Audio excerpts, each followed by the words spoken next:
একেবারে নতুনভাবে দারুণ একটা আমেজ নিয়ে কিন্তু এবারে এনসিএল শুরু হয়েছে এবং প্রথম দিনই আমরা কিন্তু চার ছক্কার ঝড় বলি বা ফুলঝুরি বলি, সেঞ্চুরিও দেখেছি আমরা। সো দারুণভাবে কিন্তু শুরু হয়ে গিয়েছে এনসিএল, প্রথম দিনেই কিন্তু মাতোয়ারা করেছে। এক্স্যাক্টলি, জিসান আলম যাকে নিয়ে আসলে অনেক বেশি কথা হচ্ছিল, এর আগে আন্ডার 19 এশিয়া কাপের চ্যাম্পিয়ন যে টিমটা, এবারের আগের বারেরটা গত বছর, সেই দলের ওপেনার ছিলেন।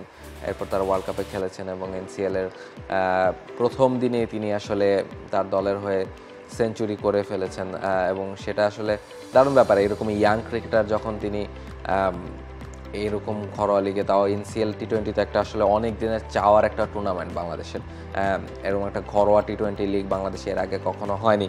ফলে এইটা আসলে প্লেয়ারদের জন্য, সমর্থকদের জন্য, সবার জন্য আসলে অনেক দিনের চাওয়ার ছিল যে এমন একটা টুর্নামেন্ট বাংলাদেশে হবে, এবং সেটা হচ্ছে। এবং সেই জায়গাতে ব্যাটাররা যখন রান করেন, স্পেশালি সিলেটে হওয়াটা আমার কাছে মনে হয় অনেক বেশি ইম্পর্ট্যান্ট হয়ে দাঁড়িয়েছে, কারণ যেহেতু ব্যাটিং উইকেট, ব্যাটাররা রান করতে পারছেন, সব মিলিয়ে আসলে সিলেটের কন্ডিশন বা উইকেট সব কিছু আসলে টি-20-র জন্য বেশ সুইটেবল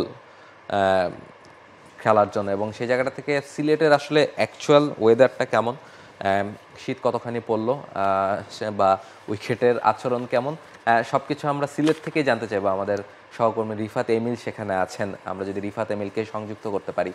রিফাত এমিল, আশা করছি আপনি শুনতে পাচ্ছেন আমার কথা। রিফাত এমিল, ঠান্ডা কি একটু বেশি? আপনার সহকর্মীরা অনেকেই দেখলাম ফেসবুকে পোস্ট দিয়েছেন 14 ডিগ্রি সেলসিয়াস, কুয়াশায় কিছু দেখা যাচ্ছে না, সকাল 9টায় ম্যাচ শুরু হয়েছে। আপনার কি অবস্থা?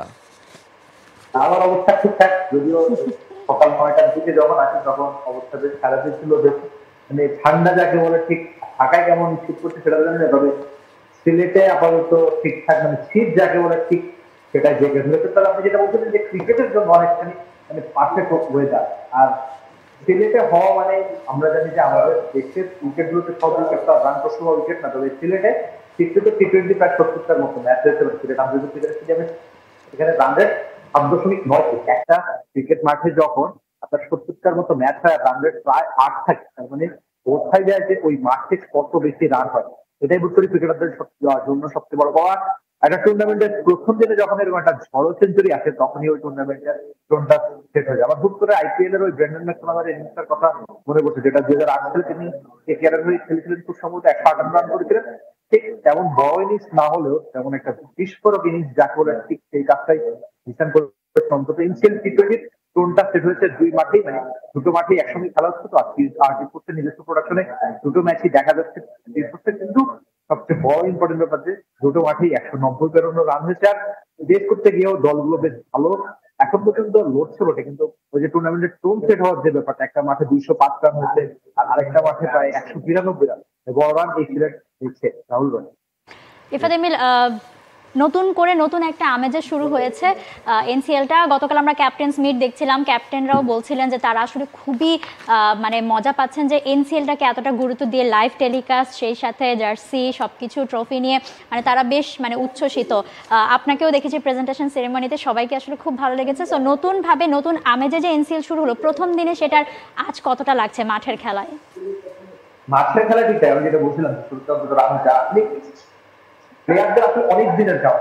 রাহুল বলছিল যে লম্বা সময় এমন কোনো টি-20 টুর্নামেন্ট হয় না, কেবলমাত্র বিপিএল একটা ঘরোয়া টি-20 আসলে, যেটাতে সব ক্রিকেটাররা সুযোগ পায় না। যেসব ক্রিকেটাররা সুযোগ পায় না তাদের টি-20 খেলাটা কিভাবে আপনার পাইপলাইন যদি শক্ত করতে অনেক বেশি ক্রিকেটার ব্যাকআপ হিসেবে রাখতে হয়, তাহলে আপনার এমন ধরনের টুর্নামেন্ট আয়োজন করতেই হবে। আমরা ক্রিকেট বিশ্বের অন্যান্য দেশের কথা যদি চিন্তা করি, তাহলে প্রচুর টুর্নামেন্ট তারা আয়োজন করে। ইন্ডিয়ার ক্রিকেটাররা সারা বছর ক্রিকেটের ম্যাচ খেলতে থাকে, আপনি যত বেশি ম্যাচ খেলবেন তত ভুল শিখবেন। আমরা যে ক্রিকেটারদের শিক্ষা সফর বলি না, সেই শিক্ষা সফর জাতীয় দলের হয়ে কেন হয়? কারণ তারা অনেক বেশি ম্যাচ পান না, অনেক বেশি টি-20 খেলতে পারেন না। তো এমন একটা টুর্নামেন্টের জন্য ক্রিকেটাররা অনেক বেশি মুখিয়ে ছিল। আর বিপিএল এর ঠিক আগে আগে হওয়ার জন্য সেটা ক্রিকেটারদের জন্য আরেকটা পাওয়া হবে, যে নিজেদের ভুলগুলো তারা এখানেই শিখে রাখবেন আর বিপিএল এ গিয়ে রান করবেন, আর সেটা জাতীয় দলের জন্য বেশ ভালো পাওয়া হবে। নাইম শেখের একটা কোট করছি আর কি, তিনি আগের দিনই বলেছিলেন যে এই টুর্নামেন্টে রান করতে চাইবো আর বিপিএল আরো বেশি রান করে জাতীয় দলে ফিরছে। তো এমন একটা ব্যাপার আসলে শুধু নাইম শেখের জন্য না, বাকিদের জন্য একই রকম, তারা এই টুর্নামেন্টে রান করতে চাইবেন আর এরপর বিপিএল বা জাতীয় দলে সেটা কাজে লাগাতে চাইবেন। মৌসুমী, রিফাত এমিল, আপনাকে অসংখ্য ধন্যবাদ। Exactly. তিনি যেটা জানাচ্ছিলেন যে মানে প্লেয়ারদের জন্য একটা বড় সুযোগ যে তারা আসলে রান করতে চাইবেন এবং সেটা আসলে স্পেশালি যেহেতু বিপিএল এর আগে টুর্নামেন্টটা, ফলে তাদের জন্য একটা বড় প্রস্তুতির মঞ্চ সেটা। বিপিএল এ দেখেন যেহেতু ফ্র্যাঞ্চাইজি টুর্নামেন্ট, ফ্র্যাঞ্চাইজিগুলো চায় আসলে শুধু জয়, আর এটা তো আসলে একটা ঘরোয়া, পুরোপুরি ঘরোয়া ক্রিকেট লিগ। সেই জায়গায় আসলে ফ্র্যাঞ্চাইজি লিগে দেখবেন যে ইম্পর্টেন্ট রোলগুলোতে বিদেশিদের নিয়ে আসা হয় এবং তারা আসলে বড় রোলগুলো প্লে করেন, হয়তো বা টপ অর্ডারে কিংবা স্ট্রাইক বলার যিনি থাকেন ম্যাক্সিমামই ফরেনাররা হয়ে থাকেন। লোকাল প্লেয়ার হয়তো বা 7-8 জন থাকেন যারা আসলে ইম্পর্টেন্ট রোলটা প্লে করতে পারেন। ফলে সেই জায়গা থেকে যেহেতু এই জায়গায় 11 জন ক্রিকেটারই বাংলাদেশিরা খেলার সুযোগ পাচ্ছেন টি-20-তে, তারা এই যে ধরেন জিসান ওপেন করতে পারছে। বিপিএলে হলে হয়তো বা প্রথম ম্যাচ থেকে জিসানকে এই ধরনের ফ্রিডম দেয়া হতো না, বা আমরা দেখেছি যে এই যে এবার আন্ডার-19 এশিয়া কাপ জিতে এসেছে যে দল, আজিজুল হাকিম তামিম তার ক্যাপ্টেন, তিনিও এনসিএলে খেলবেন, তাকেও হয়তো বা ম্যাচ খেলার সুযোগ দেওয়া হবে এবং তিনি হয়তো বা পারফর্ম করতে পারবেন, বিপিএলের জন্য নিজেকে প্রস্তুত করতে পারবেন বা একটা বার্তা তিনি দিতে পারবেন তিনি কতখানি রেডি কিংবা রেডি না সেই লেভেলে খেলার জন্য। সেই সুযোগগুলো প্লেয়ারদের আছে এবং যারা জাতীয় দলের আশেপাশে আছেন, জাতীয় দলের জন্য প্রমাণ করতে চান। আমি যতটুকু জানি জিসান আলমকে নিয়ে নির্বাচকরা অনেক দিন ধরেই ভাবছেন ওপেনিংয়ের জায়গাটাতে টি-20-তে, কিন্তু তারা আসলে যেহেতু এই ধরনের কোনো টুর্নামেন্ট নেই, ফলে তারা নিশ্চিত হতে পারছিলেন না যে এই লেভেলে এক্স্যাক্টলি পরখ করার কোনো সুযোগ নির্বাচকরা পাচ্ছিলেন না। সে জায়গাটাতে জিসান আলম প্রথমবার সুযোগ পেলেন, নির্বাচকরাও সুযোগ পেলেন তাকে একেবারে মন প্রাণ জুড়িয়ে দেখার জন্য। একবার দেখেন, আমরা যখন বিপিএল যখন হয় তখন আমরা দেখি যাচ্ছে অমুক প্লেয়ার ঘরোয়াতে ভালো করেছে তারপর এসেছে, কিন্তু বিপিএল আপনি বলছেন যে খেলারই সুযোগ পাচ্ছে না, স্কোয়াডে তার আসলে জায়গাটাই হচ্ছে না, সো তখন তিনি নিজেকে প্রমাণটা করবেন কোথায়? এবং এনসিএলটা দেখেন, এই যে এইবার যে টি-20 ফরম্যাটে হচ্ছে, যেটা খেলোয়াড়দের অনেক দিনের চাওয়া ছিল যে বিপিএল এর আগে কিন্তু তারা বেশ ভালোভাবে, এবং সবচেয়ে বড় কথা এটা যখন লাইভ টেলিকাস্ট হচ্ছে আপনার একটা ন্যাশনাল টিভি চ্যানেল টি-স্পোর্টস আপনারা সরাসরি দেখতে পাচ্ছেন, সেই মানে সুযোগটা এবং সেই জায়গাটাই তো ক্রিকেটারদের জন্য তৈরি করে দিচ্ছে। এখন দেখেন বিপিএল এর আগে কিন্তু সবাই, সারা বাংলাদেশের সবাই দেখতে পাবে যে ঘরোয়া টি-20-তে কে পারফর্ম করেছে, কিভাবে করেছে, কার খেলার ইন্টেন্ট কেমন ছিল, সবকিছু তারা একদম লাইভ দেখতে পাচ্ছে। সো মানে এই লাইভ টেলিকাস্টটাও কিন্তু আসলে দর্শকদের কাছে এনসিএলকে অনেকভাবে মানে অনেক কাছাকাছি নিয়ে গিয়েছে, যেটা আসলে প্লেয়াররা দর্শকদের কাছাকাছি যেতে পারছে এবং তারা কিন্তু সেই ফুটেজটাও পাচ্ছে।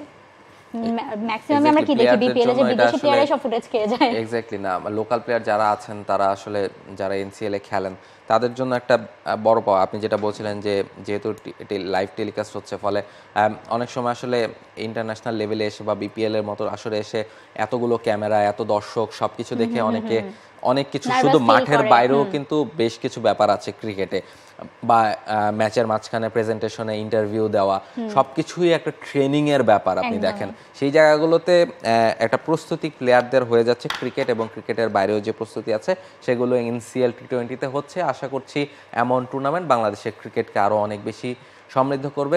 For more updates, subscribe to our YouTube channel and click on the bell icon. Follow us on Facebook and Instagram. Download T-Sports app to enjoy exciting games and highlights. Visit tsports.com.